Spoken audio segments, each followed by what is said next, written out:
মাটির গভীর থেকে শুরু করে মাটির উপরে কিংবা সমুদ্রের গভীর কোথায় নেই চীন। বলা যায় প্রতিনিয়ত তারা এত বেশি উন্নতি করে চলেছে যে পুরো পৃথিবী মিলেও যেন চীনের আশেপাশে নেই। চীন একাই একটা দুনিয়া। বলুন তো চীনকে এত শক্তিশালী অবস্থানে কে নিয়ে এসেছে?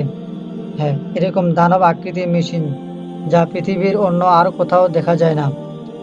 কি এমন মহান মেশিন আছে যা দিয়ে পুরো পৃথিবীকে গ্রাস করে নিচ্ছে? দেখতে ইচ্ছে করছে সেগুলোকে। বেশ, চলুন দেখা যাক। লেভিয়াথান, এটা মূলত চীনের ড্রেজিং কাজের জন্য প্রয়োজনীয় যন্ত্রপাতির মধ্যে অন্যতম।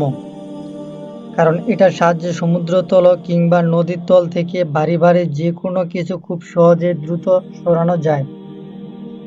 মাটি কুঁচে নেওয়া লেভিয়াথানগুলোর মাথায় একটি ঘূর্ণমান কাটা হেড থাকে, যা বিশেষভাবে সমুদ্রের তলে যে কোনো স্তর থেকে বালি বা মাটি সরাতে পারে। সাধারণত এটা প্রায় 12 মিটার গভীরতায় ড্রেসিং করতে পারে, যদিও কাজের উপর নির্ভর করে কম বেশি হতে পারে। এটা শুধু ড্রেজিং না, বরং এটা দিয়ে আরো অনেক ধরনের কাজ করা যায়, যেমন বন্দর এবং ডেক নির্মাণ, নদী বা খাল খনন, দ্বীপ তৈরি, আরো অনেক কিছু।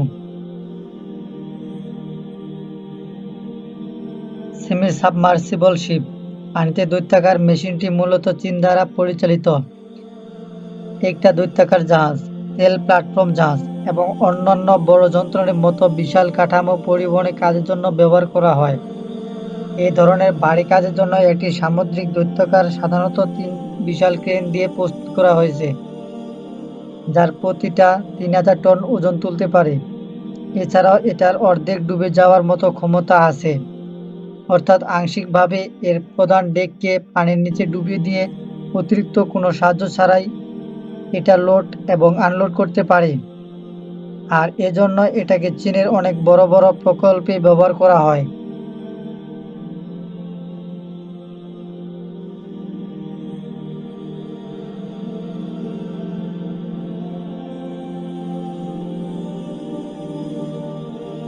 অটোমেটিক টার্মিনাল, ভাবতে পারেন চীন তৈরি করে ফেলেছে একটি অটোমেটিক টার্মিনাল।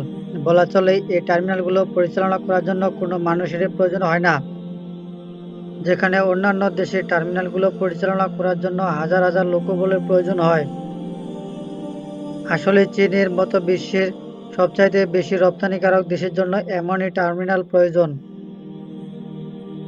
অবাক করার ব্যাপার হলো এটা সম্পূর্ণভাবে স্বয়ংক্রিয় ক্রেন সিস্টেম এবং স্বয়ংক্রিয় সব মেশিন দিয়ে তৈরি। প্রতিদিন হাজার হাজার কন্টেনার লোড এবং আনলোডের সময় বিন্দুমাত্র কোনো ভুল সৃষ্টি হয় না, কারণ এইসব কাজগুলো করে কম্পিউটার নিয়ন্ত্রিত স্বয়ংক্রিয় সব মেশিন।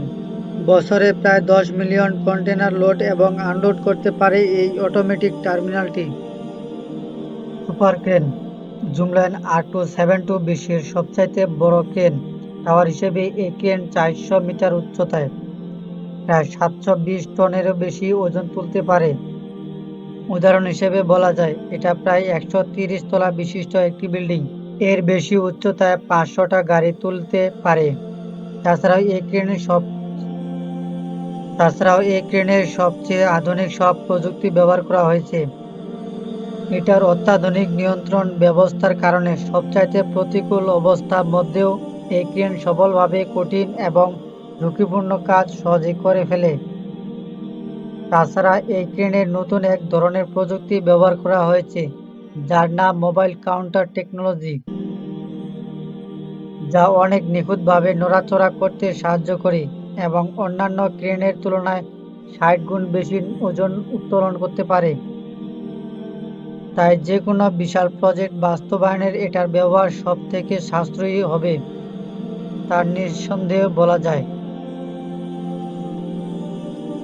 হাইপার ক্রেন, 4 চাকার এই হাইপার ক্রেন চীনে প্রথম তৈরি করা হয়েছিল এবং 2013 সালে চীনে প্রথম বাণিজ্যিকভাবে এটাকে চালু করা হয়েছিল। এই প্রধান 4 চাকার ক্রেনটাকে ক্ষমতার দিক দিয়ে সব ক্রেনকে যেন হারিয়ে গেছে। সব ধরনের ক্রেনকে রেকর্ড ভাঙানোর জন্যই এটাকে ডিজাইন করা হয়েছিল। এই ক্রেনের উত্তোলন ক্ষমতা প্রায় 4000 টন, সেটাও কিনা প্রায় 110 মিটার উচ্চতায়।